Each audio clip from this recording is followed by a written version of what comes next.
Hello everyone. Today's lecture will be on the steps in essay writing. So in the process of writing an essay, you will have pre-writing, writing the first draft, and revising.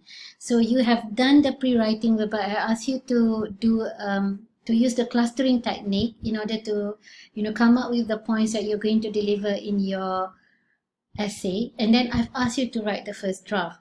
So when you write the first draft, it's already writing the essay. All right. So in writing this essay, there are 4 steps that you need to take into consideration. The first step is begin with a point or a thesis, whereby you have already written this thesis statement. And then in step 2, you have to support the thesis with specific evidence, the supporting details, all right, and or the main points. And then you have to organize and connect the specific evidence, and step 4, you revise the essay. We have actually done step 1, 2, and 3, whereby you have written a thesis statement. You have also included topic sentences and supporting details, which are the specific evidence. So we're going to go through some of the guidelines in writing the thesis statement, topic sentences, and supporting details. So in step 1, you begin your introductory paragraph, and then you have a thesis statement in the introductory paragraph. A thesis statement is the central idea of the essay, and it is usually written in the introductory paragraph, commonly at the end of the introductory paragraph. And a thesis statement usually has 2 things. All right, it tells the readers the essay topic, and it also presents the writer's attitude, opinion, idea, or point. For example, example A, owning a pet has several important benefits. You can see that owning a pet is a topic and has several important benefits are the main points. So this shows that a thesis statement has a clear thesis statement has a topic and has the main points.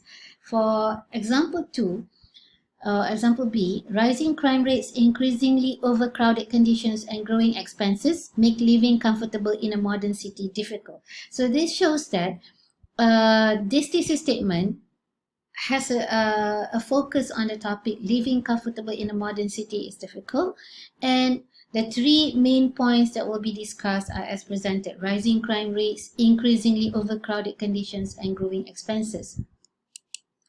So in writing a good thesis, you have to narrow the general subject. For example, if you're given a title, or you give your students a title, which is very general, like marriage, they have to go through a certain process before they actually come up with the thesis. They have to narrow the focus of that topic, which is so general. For marriage, maybe it goes to honeymoon or divorce.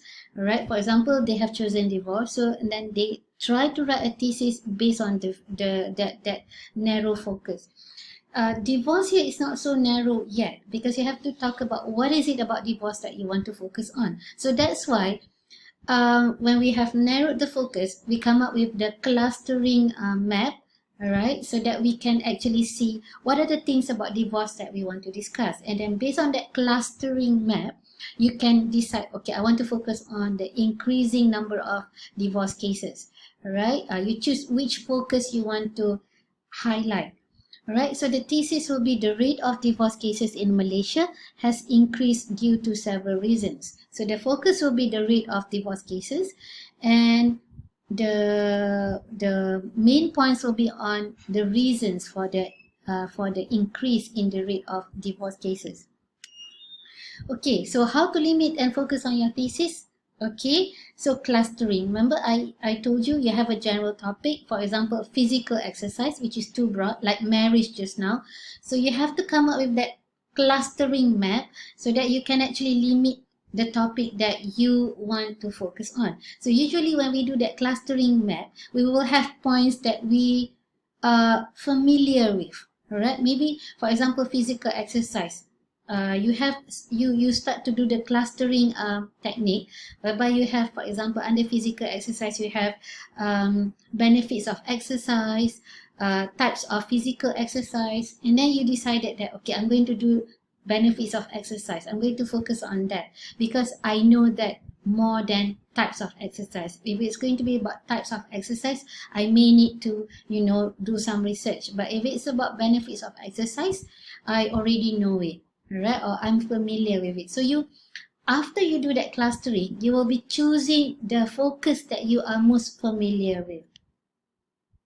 Okay, in order to write this thesis statement, which is very significant in an essay, we have to make sure that the thesis is good. So in order to write a thesis which is good, it shouldn't be announcements, it should be a statement. For example, the one given here, I want to talk about the crime wave in our country. So that is an announcement.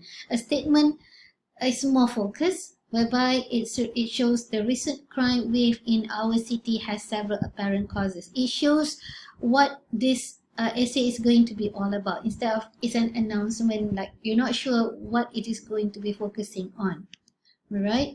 And it shouldn't be too broad, like men and women are very different, so you don't get a clear idea of what this essay is going to be about. But it is more focused when you say men and women are often treated very differently in the workplace, so that is more focused. Another one is a good thesis shouldn't be too narrow. Just now it's too broad. Now it's too narrow. Like for example, the speed limit near my house is 65 miles per hour. Not only is an announcement, it's also a very narrow announcement. So what? Right? But even when you give a better version, you can say the speed limit near my home should be lowered to 55 miles per hour for several reasons. So you can see the focus where it is going, right? It's going to be talking about reasons why it is lowered, right? And writing a good thesis should only focus on one particular idea, should not be focusing on many ideas. For example, the first one, with more than one idea. Studying with others has several benefits, but it also has drawbacks and can be difficult to schedule. So there are three things here: benefits, drawbacks, difficult to schedule. A better version would be studying with others has several benefits. So you choose one. You don't have to do all three. If you want to do benefits, just take benefits as the focus. All right, other than that, when you write a thesis, you have to have three main points, for example, all right, or more. You can have more, but the best way of actually the most it's sufficient if you have three ideas or points that support the thesis. All right, and each supporting points must be developed with specific details. So we have thesis statement, topic sentences, and supporting details. All right, so when we talk about supporting details and how it is being specifically described. All right, so we look at these examples given here. The vague support is, and people are often messy, so that you're constantly aware of all the food they're eating. So this is quite vague. You're saying that people are often messy. Okay, messy because they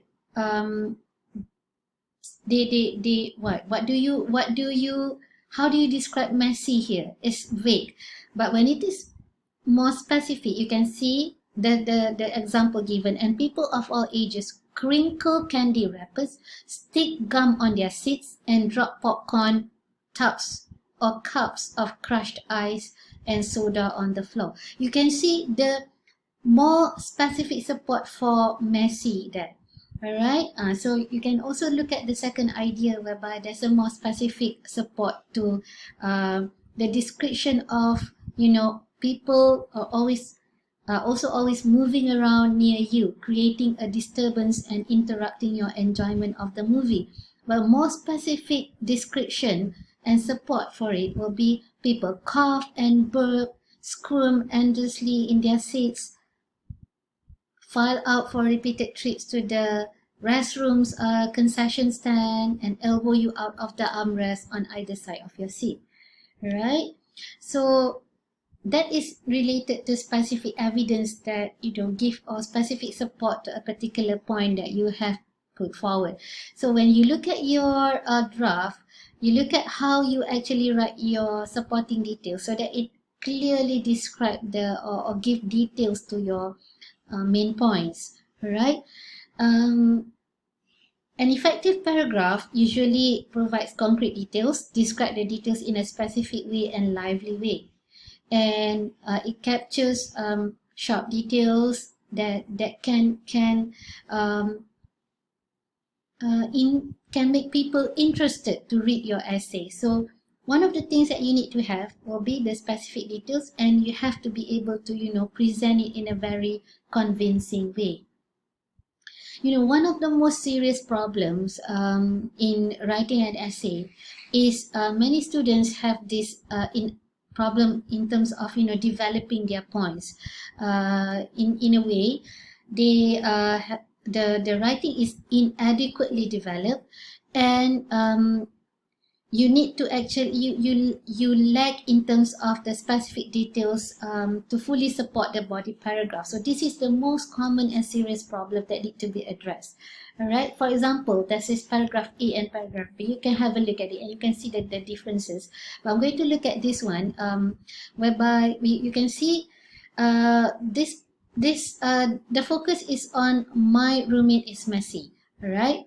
Identify the paragraph that has more specific support for the point. So you look at A, to describe my roommate is messy. Okay, he doesn't seem to mind that he can't find any clean clothes or dishes. He never puts anything back in its proper place. He just drops it wherever he happens to be. His side of the room looks as if a hurricane has gone through.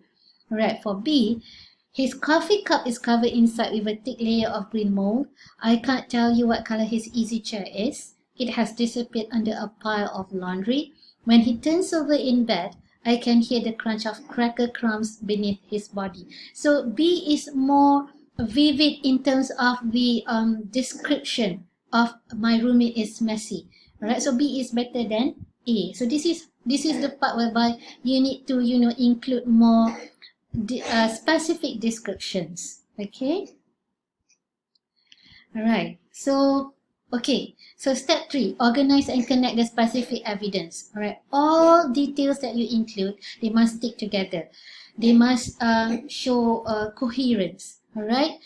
So the most how do you organize and connect supporting details? You use common methods of organization, transitions, and other connecting words. So the common methods of organization, we have 2, time order and emphatic order. Time order means you use chronological order, whereby the details are listed as they occur in time. For example, first, you do this, second, next, and then finally. So there's a chronological order there. For emphatic order is whereby you put emphasis on the most interesting or important details by placing it in the last part of a paragraph. So it's like you have a paragraph, but the most important detail is at the end of the paragraph. All right, the last of a paragraph. Okay, for example, if it's in terms of time order, you can see the example. To exercise successfully, you should follow a simple plan consisting of arranging the time, making preparations, and warming up properly. So to begin with, so that's the beginning. That shows the time order. To begin with, set aside a regular hour for exercise. Next, prepare for your exercise session. And finally, do a series of warm-up activities. So this is following time order. Alright, if you organize according to emphatic order, for example, celebrities lead very stressful lives. For one thing, celebrities don't have the privacy an ordinary person does. In addition, celebrities are under constant pressure. Most important, this is the emphatic order whereby the most important one is placed at the end. Most important, celebrities must deal with the stress of being in constant danger. Alright. Other than that, you can use transitional words such as in addition, first, second, next, for example, however, in contrast. So all these common transition words, they give the coherence of the essay and other transition words. Okay, basically those are the steps in writing an essay, a draft. All right, you have begin with a thesis and then have good supporting topic sentences and supporting details. Make sure the supporting details are very descriptive and very specific, and then organize your essay using either time order or emphatic order, and you can use transitions. Okay, thank you everyone. Take care and have a good day ahead.